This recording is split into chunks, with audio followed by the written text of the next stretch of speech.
What's going on, awesome people, and welcome to another Awesome People Instagram Live. Happy Sunday to all of you. Thank you so much for joining me on a small part of your weekend. I hope that wherever you are in the world, you're happy, you're healthy, you're enjoying it, and like I said, I appreciate you guys tuning in. If you don't know what the Awesome People Instagram Live series is, it's part of a much bigger picture of a community that we have called Unite and Conquer, and our mission is to unite English-speaking Persians through entertaining live streams, great conversations, and even in-person events. And we've had 11 straight days of awesome Persian entrepreneurs, artists, creatives so far that have joined these conversations. And today I have another special entrepreneur, friend, and guest. It's Poopak Golesorkhi from Exclusively Events. She's one of the most hardworking, talented wedding planners that I've had the distinguished pleasure to work with. And in case you didn't know, I've been in the wedding industry for 25 years now, almost 25 years. And so I've worked with a lot of people in the wedding industry, and I really do put Poopak on the Mount Rushmore of event pros. She gives such peace of mind, so much professionalism, so much heart, so much soul, so much creativity, so much kindness. And she's had to deal with me for all this time. So I really appreciate her as a friend. I respect her as a professional. And now I'm just excited to kind of introduce her to any of you who don't know who Poopak is, and share some stories, and also, talk about the COVID weddings that have been going on. So I'll bring her on in a second, but in the meantime, I appreciate you joining. Feel free to comment throughout the whole chat. If you have questions for Poopak from a wedding standpoint, feel free to do that. If you have a friend that's getting married, bring her into the chat, or him, whoever you want to bring, and we're going to have a great conversations about weddings and the wedding industry and all that. But before we do that, a couple of announcements. So, we'll be doing this 31 days of Instagram Live, so we have plenty more to go for the rest of the month. 2, on December 29th, we are having a 5-hour special edition of Zendegi, our Persian music live stream. It's going to include 5 hours of 3 of our best DJs, DJ Kia, DJ Sam, DJ Yazdan. It's going to be pretty damn amazing. You guys are going to love it. We've got a lot of special surprises, more details to come. And I've been starting every single episode of the Awesome People Instagram Lives with 10 seconds of gratitude. I keep on saying, we live such a crazy, hectic life that sometimes we kind of lose sight of the finer things in life. And the finer things in life can be captured in just 10 seconds of closing your eyes, taking a deep breath, and just counting your blessings. So if you don't mind, join me for 10 seconds. I'm going to do my 10 seconds of gratitude. Let's go.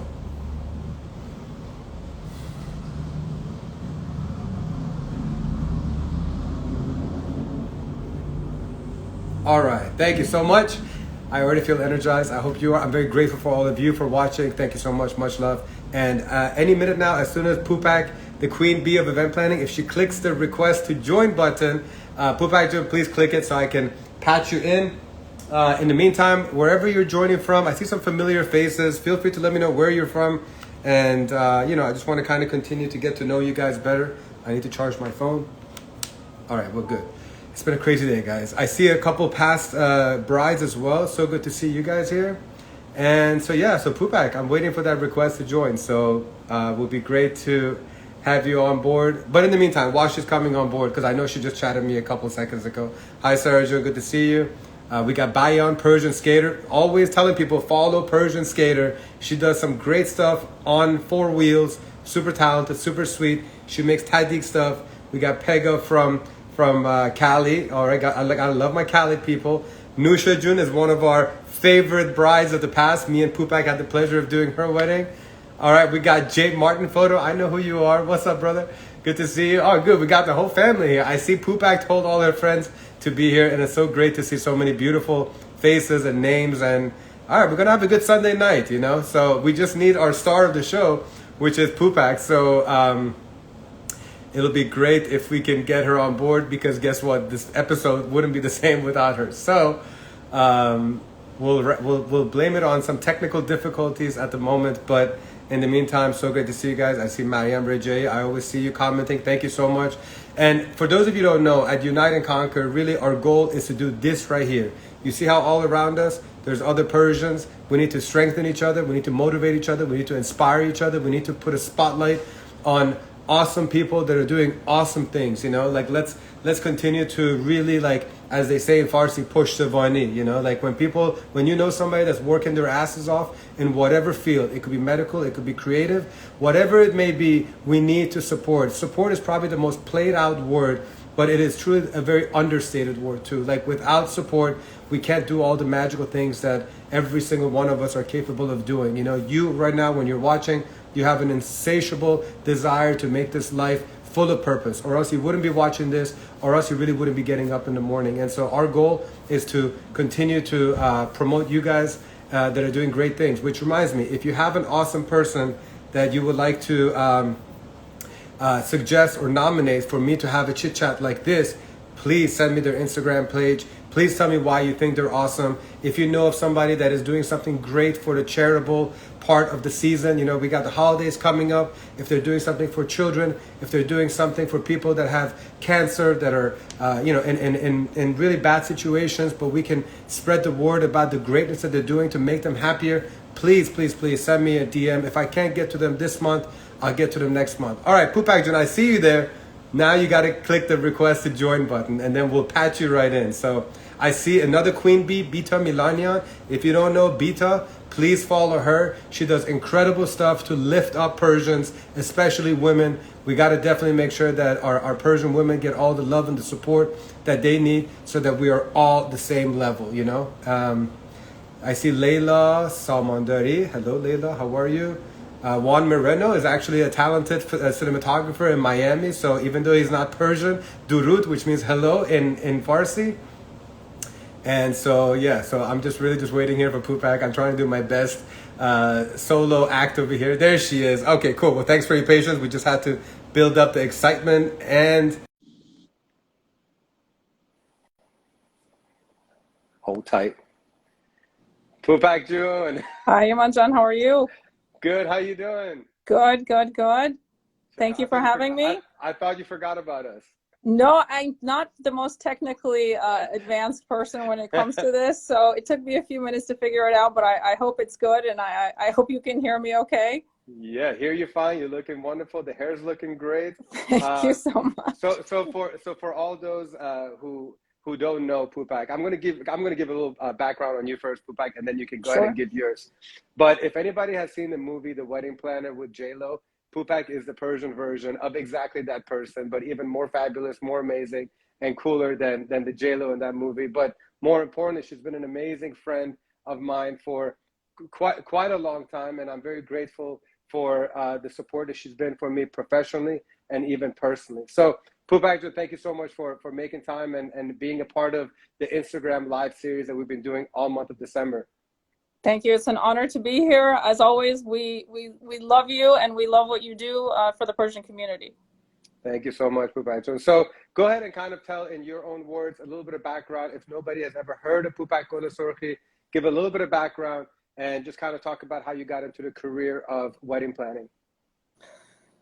So background, I have been in this industry for probably about 20 years, but if anything, I am a product of my family, my mother, who has been so proactive in the Iranian community since I was born, to be quite honest with you. From basically, she is my mentor. She is who I have basically adored what she does, and not just for the community, but for the culture in itself. And so that sort of brought me into the wedding industry.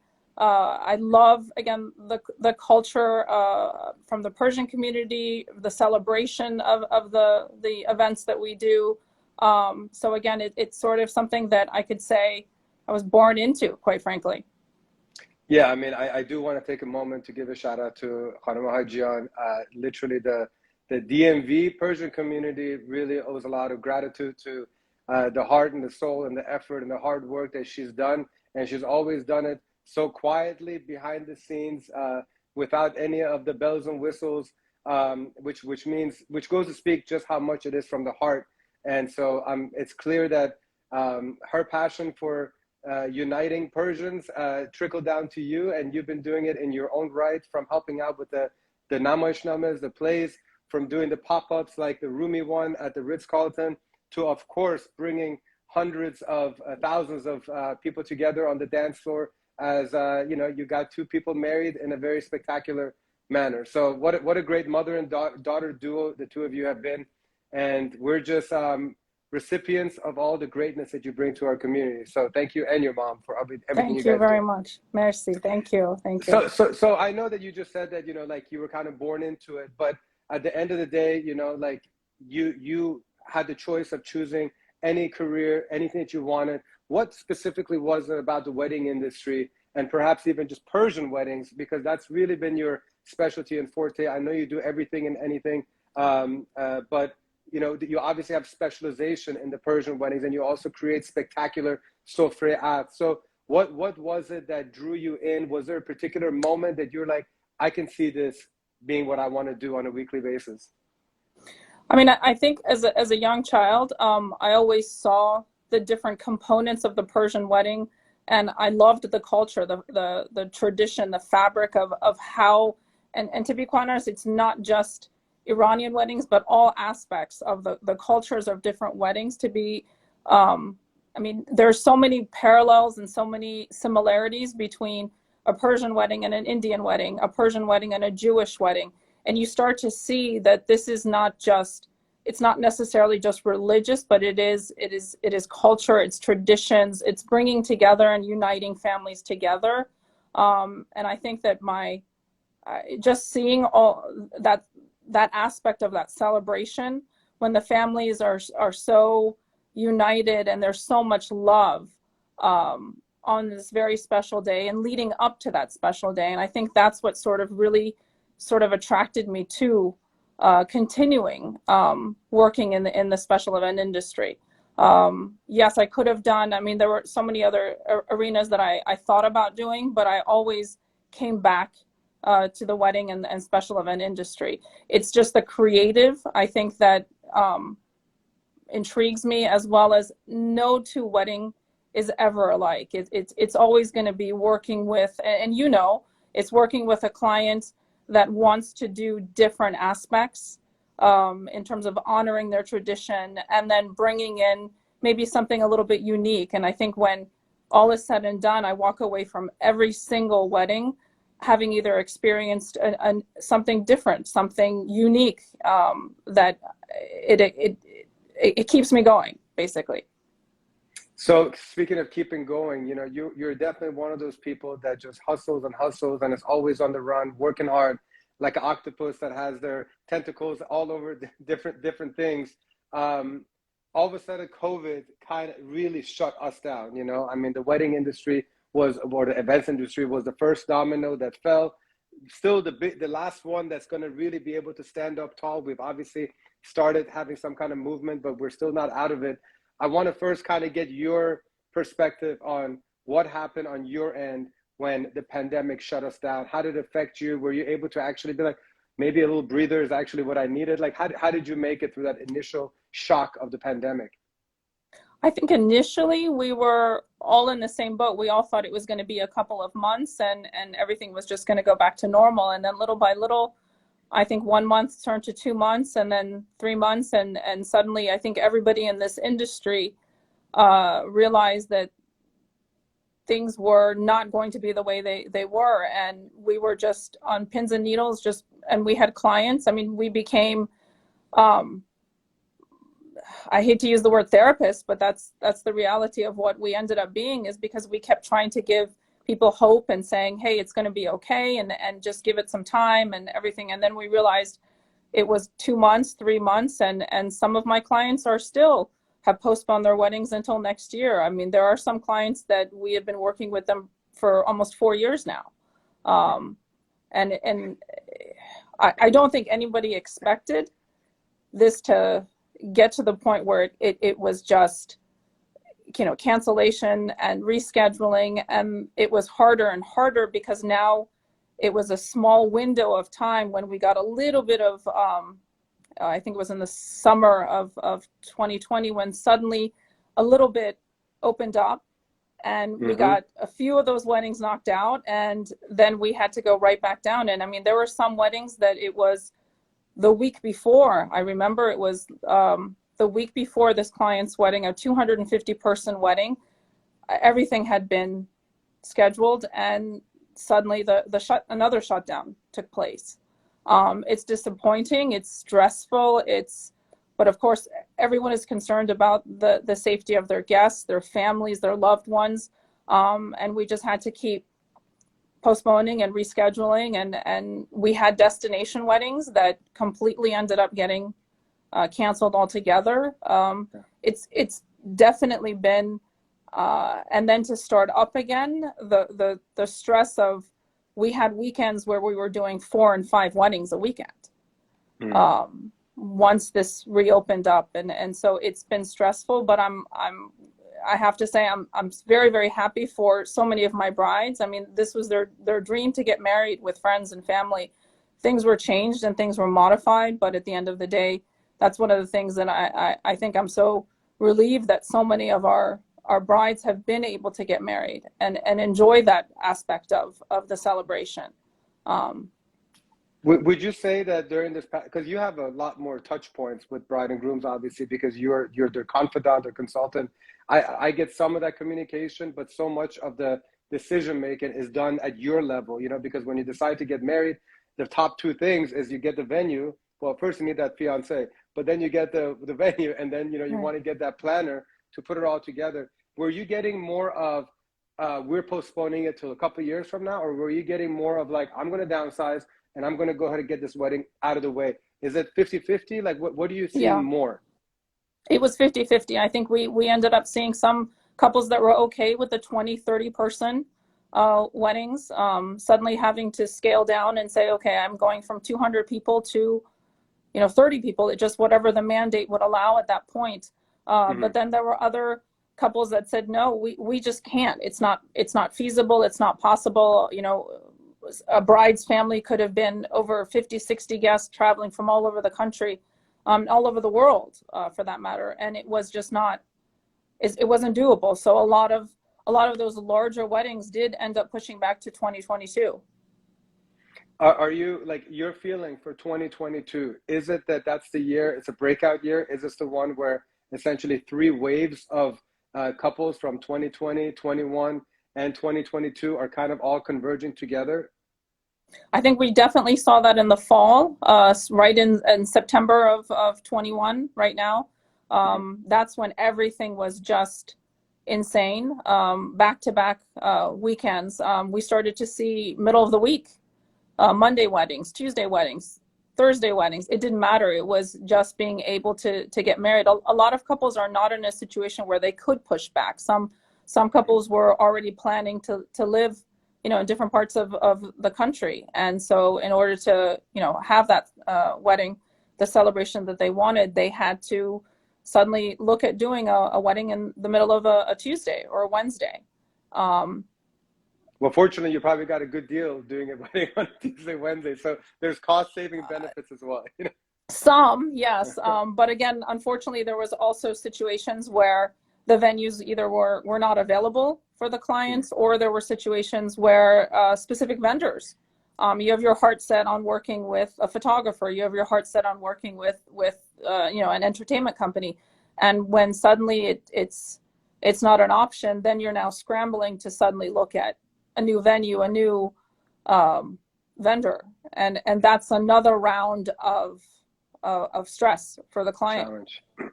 So you've pretty much been challenged with about 2 years of COVID weddings and questions and concerns. If somebody just got engaged and they're just about to begin the journey of planning a wedding, based on what you've learned from all the couples that have gone through COVID/pandemic weddings, what are a couple of tips, tricks, suggestions that you can give them? Be like, hey, listen, this is a whole different game right now. These are the most important things that you should be looking out for as you begin your planning process. I think one of the things that we're seeing post-COVID is actually, and during COVID, was the experience. I think a lot of couples now are looking at things that are experience driven. We saw a huge interest in 5-course weddings where you would have a 5-course dinner. You wanted your guests to experience quality food, quality, wine, champagne. I mean, it's all about now the experience.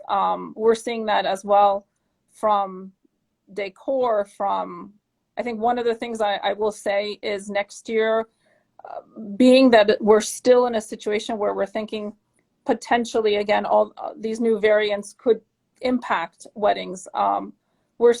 One of the things I've been seeing, and it's fun for me, is what we call a reverse destination wedding. Which is what?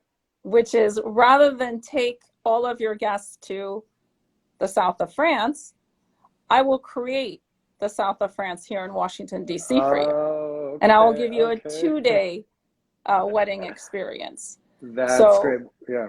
This to me is it's exciting. It's different.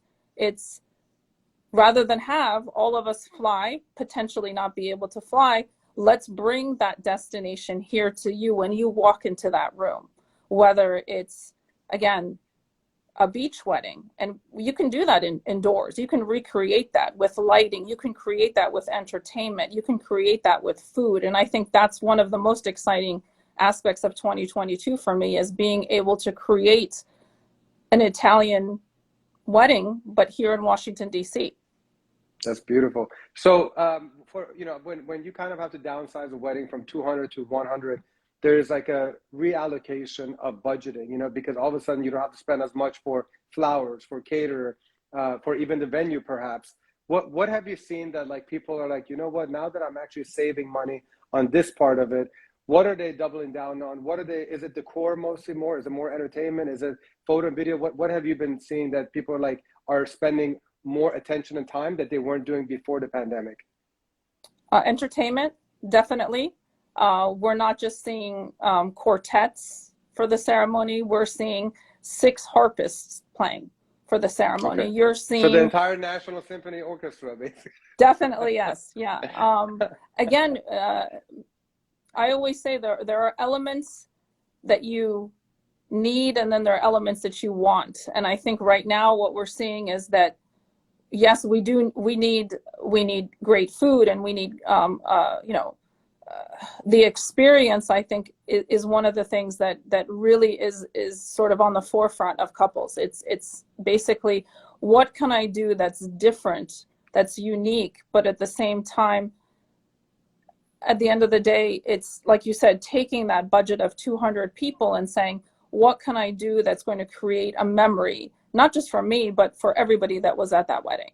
I always say one of my big things is don't spend a whole lot of money on things that people don't see.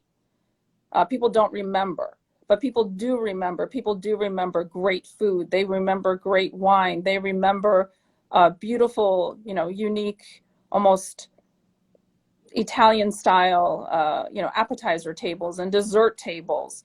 They remember being on the dance floor for 2.5 hours with live musicians, engaged with that. Those are the things they remember. To be honest, they're not going to remember some of these things that we see. And at the end of the day, I'm okay with having it because I know couples want it, but a lot of signage. I'm just not a big fan of welcome and restrooms and, sign this, sign that. It's just, to me, that guests don't remember that. Right. And they're expensive. Like one little signage board is like $100-$150. Like you wouldn't, it's just, for me, it always was so ridiculous that an easel and a sign would be so expensive. Right. But what I would love to know is that, I know you're biased because you are the wedding planner, but in general, if you had to say why it's so important for a bride and groom, regardless where they are in the world, to hire a wedding planner, what do you always say are like the top 3 reasons why I urge you to get, like, let's say you're booked, but you want to convince somebody to be like, listen, you should really get a wedding planner. Why? Our job is to advocate for you. It's to take away that stress. A wedding planner is there to guide you, to advise you, to save you time, save you money. Again, it is something to me that when I see couples say to me, I don't have a wedding planner, or, oh, my friend is going to do it, my mom's going to do it, my sister's going to do it. I don't think, now weddings are so detailed. They are basically like productions. It's legitimately like a Broadway show. True. It's like having a symphony play without a maestro. Is it doable? Yes. But are there things that I know that are going to happen front of house, back of house? There are things that we troubleshoot that probably most of my couples don't even know half of the stuff that we're doing behind the scenes, half of the things that we're doing that they don't even know about. It's just because we're there to take care of it. Whereas again, if not having it, I think that's just adding to a lot more stress, and somebody inevitably in the family, unfortunately, gets the responsibility of having to take on a very large, stressful environment on the day of.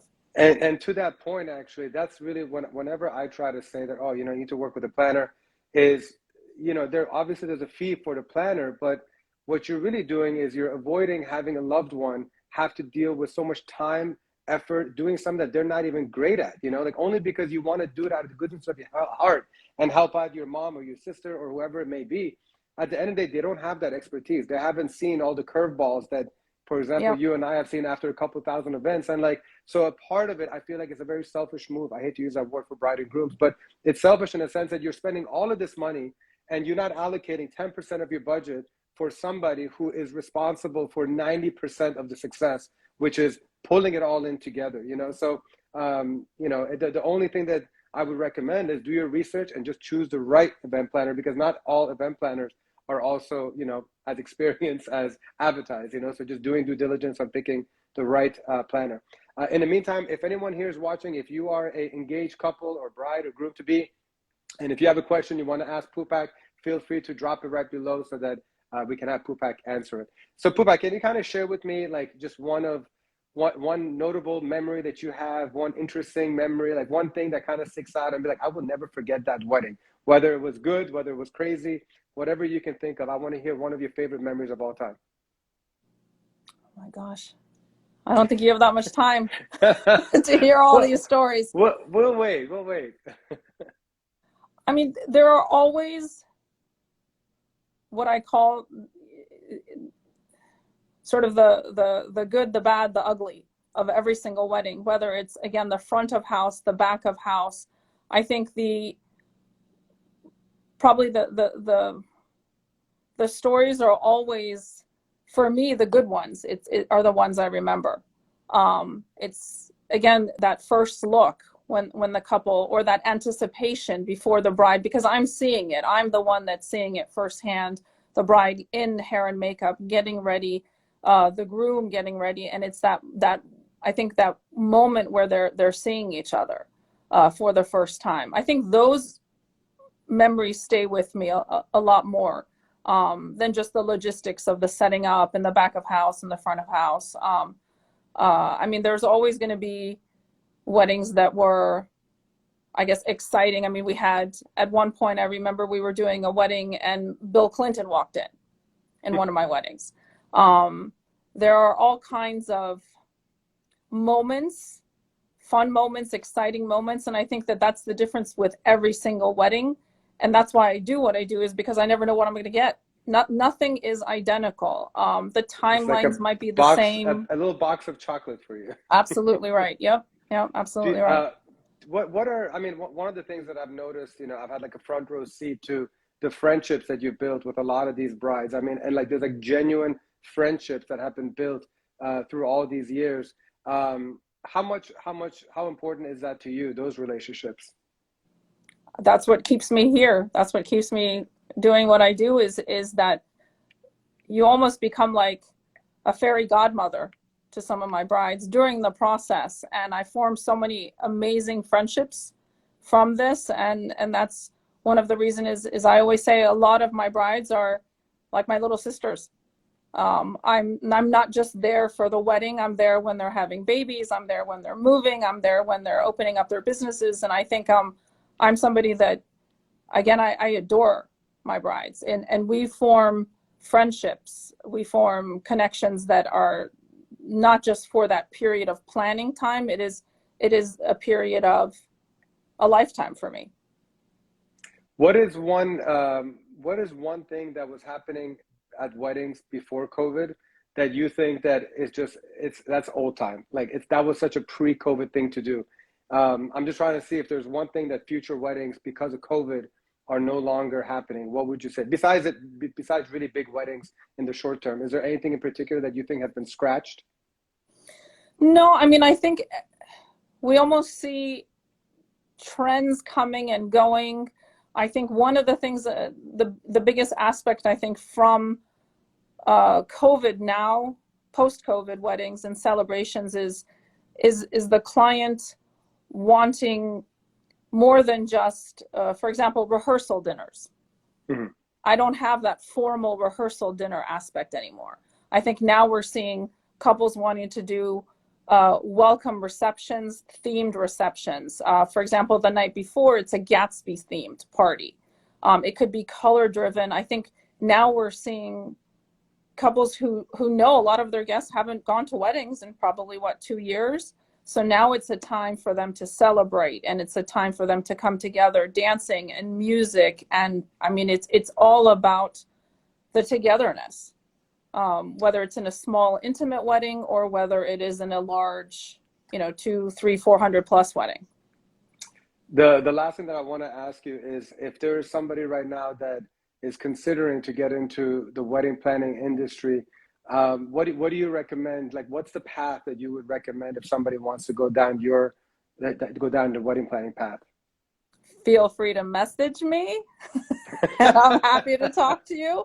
I am an avid supporter of all the females in the wedding and special event industry. I love to support my fellow females and men. At the end of the day, for me, it's leaving behind, and if there's somebody out there that wants to do this, just be ready to work. And this is not a 9-to-5 job. This is there will be weekends where you work Friday straight through Sunday. There'll be weekends when, unfortunately, during the holidays, there have been some holidays I haven't been at home. I haven't been with my family. And those are the sacrifices that you have to be willing to make. I wake up every once in a while and I have 16 text messages that have come in from 1 o'clock in the morning until 6 o'clock. So you have to be prepared. This is not a job that has, unfortunately, a structured timeline. You are legitimately the client's best friend, the person they can count on. They can ask you everything and anything. And it's a wonderful position to be in many ways, because you're being trusted with something so special. Anybody in this industry will tell you they love what they do. Being in the wedding industry, they love being a part of this, celebration. And anybody who wants to go into this industry, more power to you. It is the best industry to be in my opinion. Yeah, no, it is. I mean, I can definitely say that if it's not for them, they're not going to last through it. I mean, they shouldn't have to, Like, I feel like you either get those, like, I still get butterflies if I see a beautiful first dance, if I see a father of the bride giving an amazing speech, or the moments where they're having parent dances, that unification, like, it still chokes me up. There's so many times that we're standing on the sideline and we're watching and we're enjoying it, especially if we've had a great time with the bride and groom, because they do become extended friends and family, So, yeah, for sure, you have to love this kind of stuff, or else there's no way you can withstand the stress that is innately involved with it. Well, very cool. Poopak, I really appreciate you taking some time to kind of share your insights, your experience. I know that the COVID times weren't the easiest of times, but you've managed to make a ton of bride and grooms and their families super happy. And I have no doubt that 2022 is going to be one that we're both going to enjoy together and have many, many more celebrations. So if they need to talk to you about perhaps utilizing you for their wedding, where can they find you? Can you give your social media pages, your website, all that good stuff? Our website is eventsbypg.com. My Instagram page, exclusively Events by PG. And you can message me, email me, text me. I'm always available 24/7. I can vouch that she's a very quick responder to text message. That's why she's easy to work with. Very Thank cool. You so much. Well, thank you so much. And I mean, it's some of the best memories that I have in the wedding industry are next to you and because of you. So thank you so much for being Likewise. such a great friend, and I can't wait to be a part of many more weddings together with you and your family, because I know it's a family affair with you guys as well. So it's been a joy. Thank you so much for the opportunity, and it's been an honor to be here. Thank you so much, Imanjan. Cool. Love you, Poopak. Bye-bye. Say hi to the Take care. family. Take Likewise. care. Thank you. Bye-bye. All right. So as Poopak logs off, you can press the end button, Poopak Jun. Just a friendly reminder that on December 29th, we're having the special episode of Zendegi, a Persian music live stream. It's going to be an incredible event, 5 hours. Our DJ Kia, DJ Yaza, DJ Sam. We're going to be having a pre-show that I'll be hosting. It's going to be great. And tomorrow at 4 p.m. Eastern, I have a very special guest, actually. Her name is Behnush Babzani. She's a certified professional life coach, specializing in mindset programming. Really, really interesting individual. She's endured, she's a survivor of a rare disorder a couple of times. She's really gone through hell and back. And she's also an author. I really can't wait to share her story with you. Hopefully it will motivate and inspire you as well. In the meantime, really appreciate you guys tuning in. Thank you for all the comments and showing Poopak, our wonderful guest tonight, so much love. I hope that you enjoyed the rest of your Sunday, and we see you tomorrow at 4 p.m. Eastern. Much love. Take care, guys.